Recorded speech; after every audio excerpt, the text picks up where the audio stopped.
This is a lecture from Open Tuition. For the free lecture notes that go with this podcast, please visit opentuition.com. Question 1. Consolidated Statement of Comprehensive Income. Oh, I really ought to make a note of the time. It's 16:07. And I've got 45 minutes. Prepare a consolidated statement of comprehensive income for the year ended September. Prepare the consolidated financial position for Premier at 30th of September. Let's see what we've got. I'm going to read these notes backwards. I'm going to read from point number 6. There's been no impairment of goodwill. That's great, because there's nothing to do.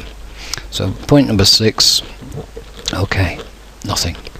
Point number 5, a policy is to value the non-controlling interest at fair value at the date of acquisition. Okay, so that's going to affect my goodwill calculation and the non-controlling interest calculation. For this purpose, the share price at date of acquisition can be deemed to be representative of the fair value. That's going to involve me in a calculation. Okay, so question 5, the NCI calculation of goodwill. 4. Premier's investments include some available for sale. They've increased by value by 300 during the year. Other equity reserve relates to these investments and is based on their value at September 09. So there's an increase of 300 in other equity and an increase of 300 in, what's it called up here, investments. Which I need to remember when I come to do that, and it's other comprehensive income. It's not part of the trading activities. Point number 3, we've got a payable balance owing to Sanford of 350, and it does agree with the receivable in Sanford, so we need to decrease on the consolidated statement of financial position. We need to decrease receivables by 350. And we need to decrease payables by 350. I can't owe myself money, and the process of consolidation is adding these two entities together to present them as a single entity. So that deals with question point number 3. Point number 2, sales from Sanford to Premier throughout the year have consistently been $1 million from month. This is subsidiary to parent. Sanford makes a markup on cost of 25%. Premier has $2 million at cost to Premier of the inventory that had been supplied in the post-acquisition period. Okay.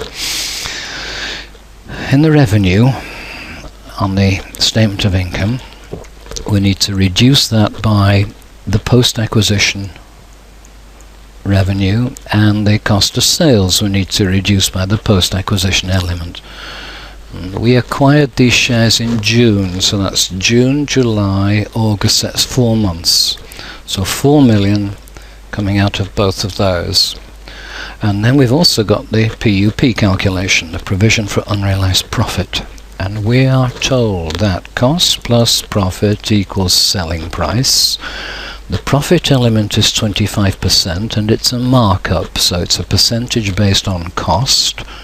Therefore selling price is 125, and the profit element is therefore 25 125ths. So 25 over 125 multiplied by closing inventory. Closing inventory is 2 million, and 1/5 of 2 million is 400,000. And the calculation is done. The adjustment that is necessary is who's recognised this profit? Sanford. So in Sanford we need to decrease inventory, which is a strange thing because it's not their inventory, which is overvalued, but decrease inventory by 400. But what is important is we need to decrease the Sanford profit, and we can do that by increasing the cost of sales of Sanford. So increase the cost of sales, and that will automatically reduce the profit. Item number 1. At the date of acquisition, the fair value of the assets was equal to the carrying amounts with the exception of property. This had a fair value of 1.2 below, that's an unusual one, below its carrying amount. This would lead to a reduction of the depreciation charge of cost of sales of 50,000 in the post-acquisition period. Sanford has not incorporated this value change into its entity financial statements. Alright. And Premier's group policy is to revalue all properties to current value. At 30th September, the value of Sandford property was unchanged from its value at acquisition, so there's nothing to do with that. But the land element of Premier's property is increased by 500, and that is shown in comprehensive income. It has been reflected within the comprehensive income. So land revalue is an increase of 500 to be shown in the statement of comprehensive income. I think we're ready to do some workings. Okay, working one I always start with a structure, Premier and Sandford, and we've acquired 80%. I'm just looking through, there's no mention anywhere of an associate company, so that's an additional complication which could have been there but isn't. And if I've got 80%, then the non-controlling interest has got 20%. The other thing to be very careful of is an acquisition partway through the year, and in fact this was acquired on the 1st of June, and we're looking at year end 30th September, so that's June, July, August, September. It's 8 months pre-acquisition and 4 months post-acquisition. Now I would always do that. If you do get that calculation wrong, if you put for instance the 7.5 or even 9.3, if you calculate your months wrong, then of course your answer is destroyed because the figures have to be time apportioned. So it is important that you count the months correctly, and I tell my students that they should use their fingers.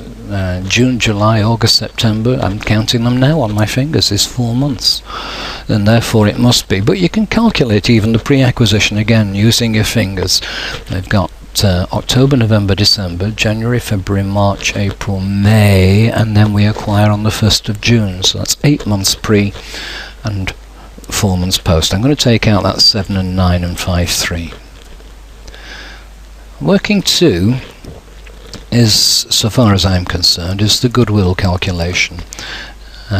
The examiner Steve Scott has not actually said in this question, he sometimes does, that it is the director's policy to value the NCI investment on the basis of the proportionate share of the fair valued net assets. But of course he's not said that this time, so we have to do the calculation.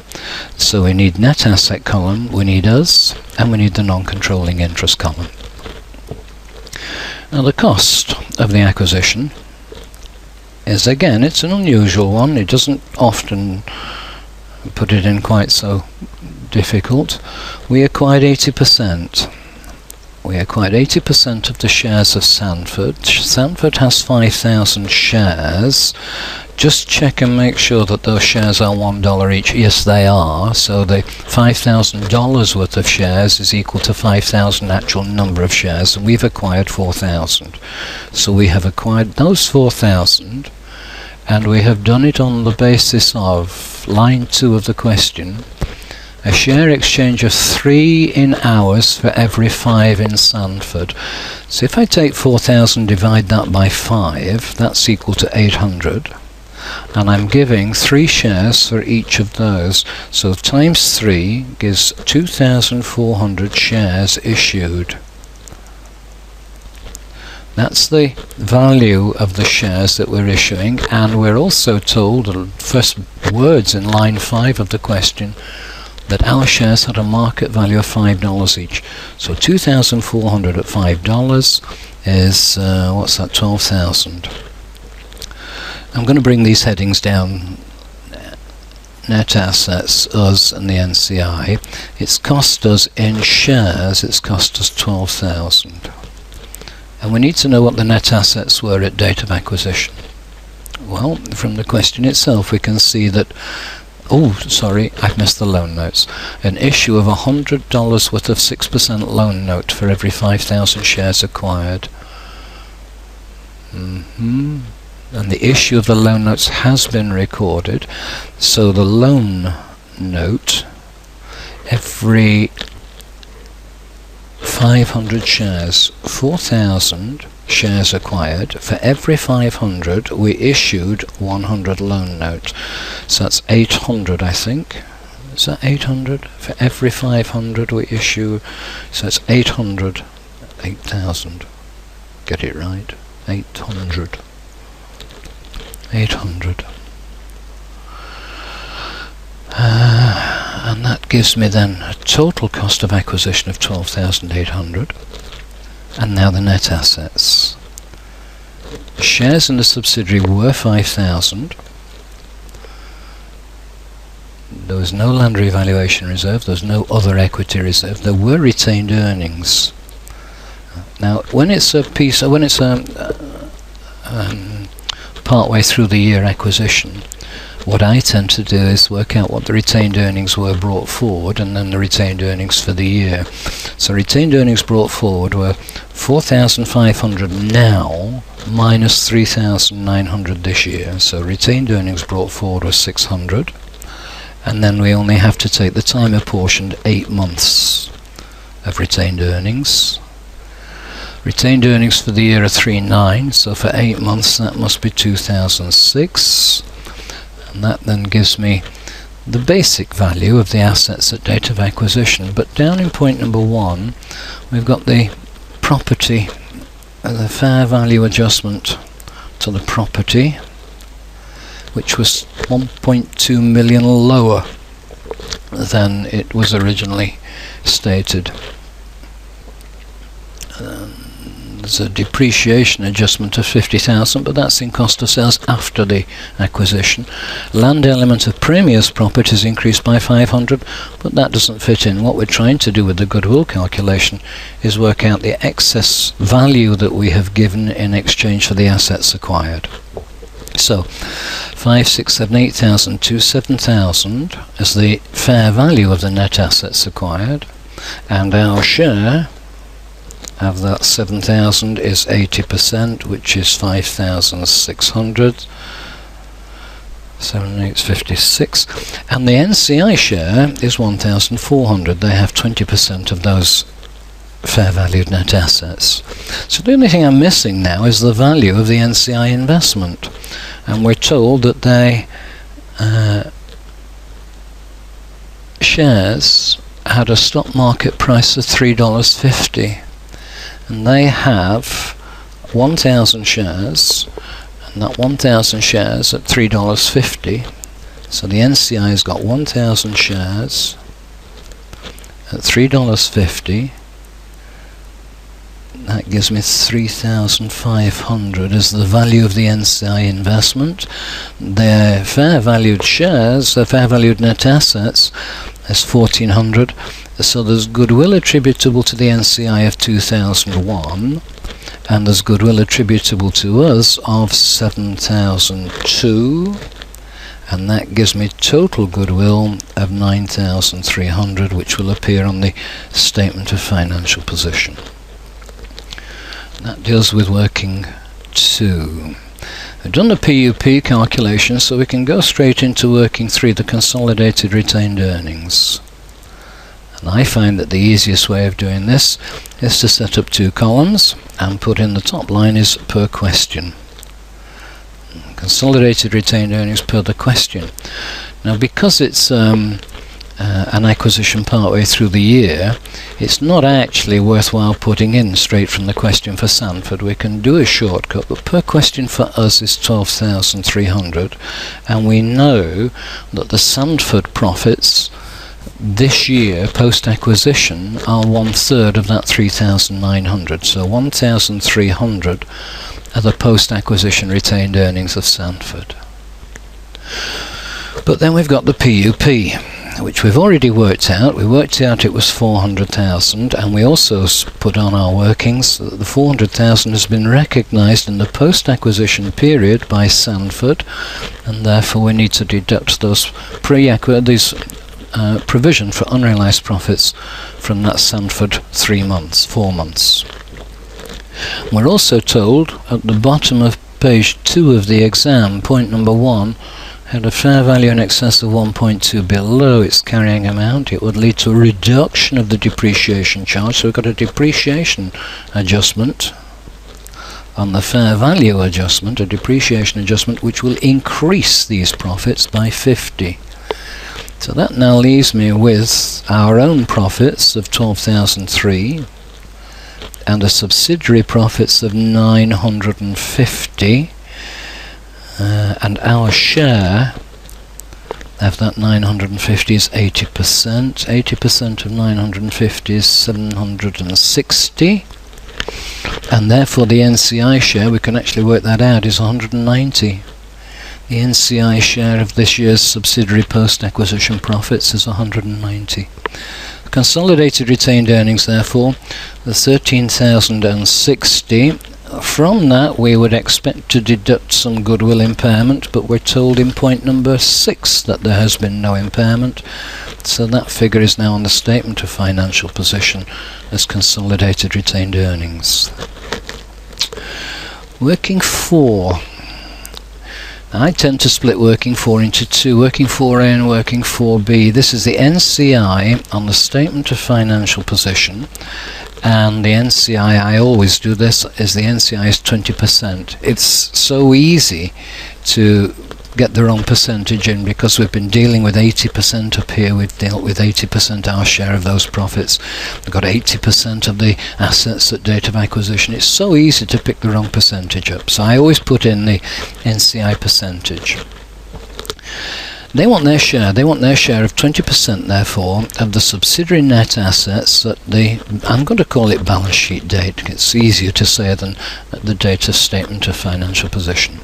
And per the question, the assets of the subsidiary, capital employed, therefore, is 5,000 shares, 4,500 retained earnings. Per question, that's 9,500. But then there's some adjustments to make. We've got the fair value adjustment to begin with. The fair value assets are 1,200 less than the book value. And there's also PUP. That needs to come off as well, because that 400 is included within the retained earnings of the subsidiary and it needs to be deducted. But we do have the good news of the depreciation on the fair value adjustment, which improves the profits on the assets by 50, and that gives me 9,583,797,950, and the NCI want 20% of that, and 20% of 7,950 is 159. Oh, calculated that right? 1590. 1590. Just let me check. 1590. Yeah. And they also want their goodwill. Goodwill attributable to the NCI, and we've actually done the calculation. It's in working 2, so I'm going to go back up and just check that. Working 2, NCI goodwill 2,100, and that will give me NCI of 3690, and that's on the statement of financial position. The other part of the NCI calculation is on the statement of income. It's actually not, it's on the statement of changes in equity, but it's their share of this year's post-acquisition subsidiary profits. And again, it's 20%. We've actually calculated it already. I've actually put the figure in the answer. It's this figure here, 190. This year's profits of the subsidiary post-acquisition are 950. So post-ac retained by the subsidiary is 950. And the NCI want 20% of that, which is 190, and that will appear in the statement of changes in equity. If there were an associate company, that would now fit into working 5, but there isn't, so we've done all the workings. I'm now in a position where I can do the statement of financial position, the consolidated statement of financial position. Start with goodwill, start with the intangible. Income is working 2, and we've already done the figure, the calculation. It's 9,003, and then we've got the PP, but there are some adjustments on the PP. Per the question, we've got 5,500 plus 13,009, but then we've deducted 1.2 because of the fair value adjustment. We need to add on the 50, and I think that's it. So 25, 38, 39, 4, 38, 2, 38, 250. Will you check my calculations? I think it's right, 38, 250. Investments, the available for sale investments, they are shown as 1,800, but you see there's been an increase in that, hasn't there? There's been an increase of 300.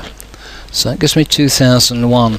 But there's a sneaky little thing here, and that's the loan notes that we have issued in exchange for those shares as part of the purchase consideration. We issued, how many was it? Let's go back up to working 2. We've got these 800 now. I can't see in Premier's statement of financial position, I can't see those figures anywhere, that 800 loan note which we have issued. So I'm assuming therefore it's within this figure 1008 plus 3. Included within that 1008 must be the loan note. We've debited the investment and we've credited the loan note with 800, so I need to deduct that, take that out. And that therefore gives me 2001 minus 800 is 1300.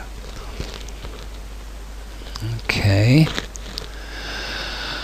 And that leaves me with just the current assets. That's 38, 47, 48, 48, 850. Current assets, we've got the per question, we've got 12,500 plus 2,400, but we've deducted from that, haven't we? We've deducted the intercompany balance, that was 350, and we've also got the PUP to take off, the combined inventory, so I need to take 400 off. So that gives me 14,9, 14,5, 14,150. Again, you check my calculations. 14,150. I think we're right. 50, 62, 63,000. That's looking good. The other side of the statement of financial position is the shares. These are our own shares, aren't they? Did we... The share issue, it says at the top of the question, the share issue has not yet been recorded by Premier, but the issue of the loan notes has been recorded. So shares per the question is 12,000, but that does not reflect the shares which we issued, and we issued from memory 2,400 shares. Again, I'm going to check it. Goodwill, 2,400 shares issued, and they had a value of $5. So a 2,400 times $4, which is 9.6, must be in addition to the share premium account. So 2,400 shares were issued, gives me 14,400. Now we have the share premium. I'll write it out again, 4,000. I'll write it out again correctly. 2,400 at $4 is 9,600 share premium. We've got some more reserves. We've got a land revaluation reserve. And the land revaluation reserve per the question is 2,000, and that's not changed. It has already been reflected in Premier's land. Just let me check that. But the land element has increased by 500, and it is shown in comprehensive income, so it has already been reflected in that 2,000. Other equity per the question is 500. Now this other equity is these available for sale financial assets. This in paragraph 4, they have increased in 300 by 300, but the value in the question is as at September 09, so that is not reflected and needs to be reflected. They have a further 300 therefore in other equity. So that gives me 800 there. Retained earnings, I nearly forgot them. Retained earnings, that's in working 3. Do you remember? I'm going to go back up to working 3. It's there, 13,060. And the only other element of the capital employed bit is the NCI, and if you remember that was in working 4A. This is the value of outsiders financing our subsidiary, 3690. 3690. That gives me Capital employed 14, 23, 25, 35, 38, 41, 42, 43, 550. 43, 550. Alright, then we got the long-term debt, long-term liability, the 6% loan note. The 6% loan note is in the records as 3,000. And that gives me total capital employed of 46,550. And then we have the current liabilities. Per the question, that's 10,000 plus 6,008, but we've also got that 350 intercompany balance to take off. So that's 16,450. Oh, look at that, 63. Just check it and make sure. Yeah. So that's the balance sheet, the statement of financial position. Statement of comprehensive income. We've got some work to do here as well. Statement of comprehensive income is going to involve us with some calculations for revenue and for cost of sales. So revenue, per the question, 92,005, and we need to time apportion the subsidiary, so plus a third or 4/12 of 45,000. A third of that is 15,000, so that gives me 107,500, but we've got the intergroup of 4,000,000, whatever, to come off it. So a third of 45 is 15, minus 4 is 11, that's 103,500. Cost of sales, don't forget, cost of sales is going to be affected by this depreciation adjustment. And also by the PUP. So cost of sales per the question, 70,500 plus 1/3 of 36,000, that's 12,000. But we've got to deduct this 4,000 that we have up here as well, coming off the revenue and off the cost of sales. We need to add on the PUP, and we need to deduct the depreciation that has been included. We want to reduce the costs because we've included within this 1/3 of 36,000, we've included that additional 50 depreciation. Just have a drink of coffee. So 12,8, 78,5, 78,9, 78,850 is the cost of sales, and that gives me 24,650 gross profit. Distribution costs have not changed, have they? There's been nothing there. 2,500 plus 1/3 of 1,200. I'm not going to keep writing 1/3. 2,900 distribution costs. Administrative expenses, again 5,500 plus 1/3 of 2004 is 6,300, and I don't think there are any adjustments to that I can remember. We've got a finance charge, which is just us, just the parent company, and that's it for expenses. Then we get down to tax after that. So 9,300 coming off that is 15,350. And from that's PBT. The tax charge is our own 3,009 plus 1/3 of 1,500 is 500. That's 4,400 tax charge, and that gives me 10,950. 10,950 is therefore the I'm going to call it profit after tax. I'll just call it straightforward profit after tax. If I were to do a separate statement of comprehensive income, then that would be the start point, but we're doing a combined statement of comprehensive income, so I can do now the other comprehensive income. And that was, there was an increase, wasn't there? Was there an increase in the revaluation of land? There was an 800 increase there, but there was also an available for sale financial asset adjustment, wasn't there? and we need to make an adjustment therefore for that. So available for sale,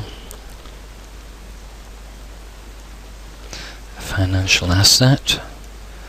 Has that gone up or down? I can't remember. It's increased by 300. That's another bit of good news. So 1100 onto that is 12050. And if I get that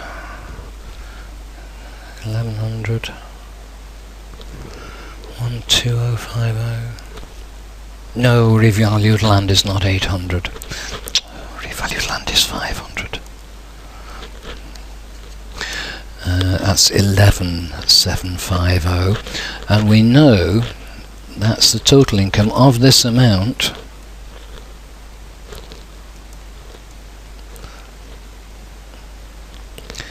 How much is attributable to NCI, did we say? 190. 190 is attributable to the NCI. And that, I think, is that. Do I have time? What time is it? 16:38, and what do we start at? 16:38. If I've got the time, yes I do, I've done it in 31 minutes.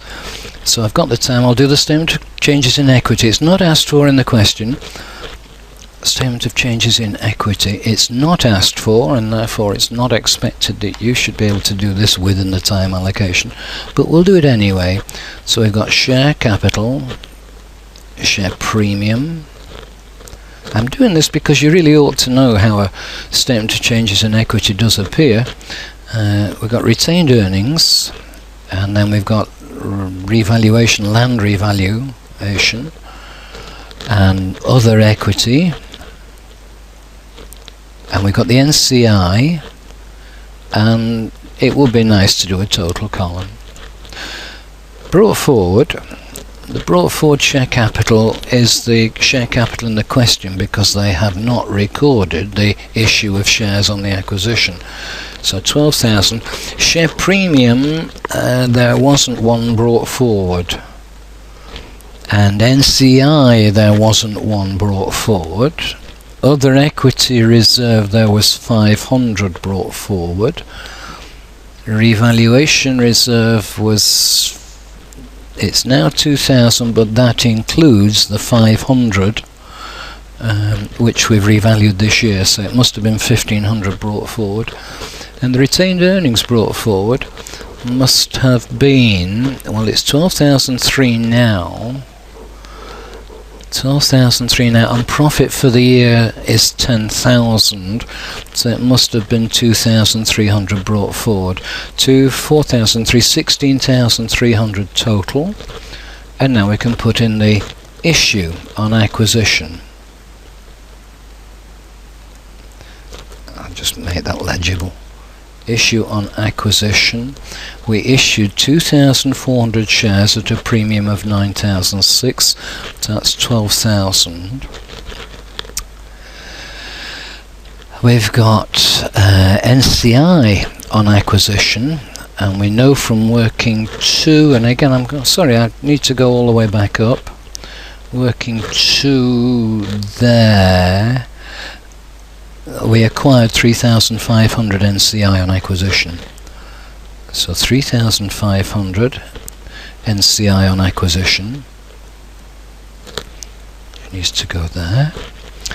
Then we've got these movements in revaluation reserve. Revaluation this year was 500, and revaluation of the other equity was 300. That's another 800. And we've got this year's profits. This year's profits were 10,950. We've dealt with these two separately. So 10,950 is this year's profits. But of course, of that, the NCI want their share. So 190 of that comes out and adds on to the NCI. And that means I think I can now add this up. Gives me 14,400, 9,600, 10,760, 12, 13,060. Oh, I seem to recognise that figure. 2,000 for the revaluation, 800 for the other equity. The NCI is 3,690, and I recognise that figure too. So what does that add up to? 860, 1460, 1550. 4, 5, 6, 19, 28, 38, 42, I think, but I'll check the down add here. 16, 3, 28, 31, 31, 32, 6, 42, 6. No, it doesn't add up, does it? What have I done wrong? 10, 7, 60, 11, 12, 14, 400. 9, 6, 3, 6, 90. I must have added it up wrong. 90, 150, 1, 7, 15, 21, 25, 2, 5, 6, 7, 20, 29, 39, 43. Not 42. I told you to check my additions. Let's add it down. 53. 8, 16, 25, 18, 30, 33, 43. Yes, that does add up. I don't know where this line's coming from, sorry. So that does add up. Now, it's a statement of changes in equity. As I say, you're not expected to do that. It doesn't ask you to do that, but he does in the next question, doesn't he? So there's no harm in me showing you, although you wouldn't expect to do it in the exam. I said I recognise some of these figures. Let's just have a look at the statement of financial position, shall we? It's up here. Look at that. Is this not a vertical presentation? 13,060, 3690, 2,800. Is that not a vertical presentation of 13,060, 3690, 2,000? That's a statement of changes in equity showing the movement in equity from the brought forward position, which we can work out, although some of the figures are not given. That's not given, but we can easily work it out. That's not given in the question, but it's easy to work it out. So is that not an explanation for the reader, for the investor, the stakeholder, of how the component elements of equity have changed during the year? And that's including statement of changes 1644. I started it at 1644. I started at 1607, so that's 37 minutes. Okay. It's a question, if you're listening, it's just a question of logically going through. Clearly it's necessary to understand what you're doing, but if you can work through it in a logical, reasoned, sensible, straightforward, consistent manner, then you should find that a consolidation question is within your capabilities, hopefully.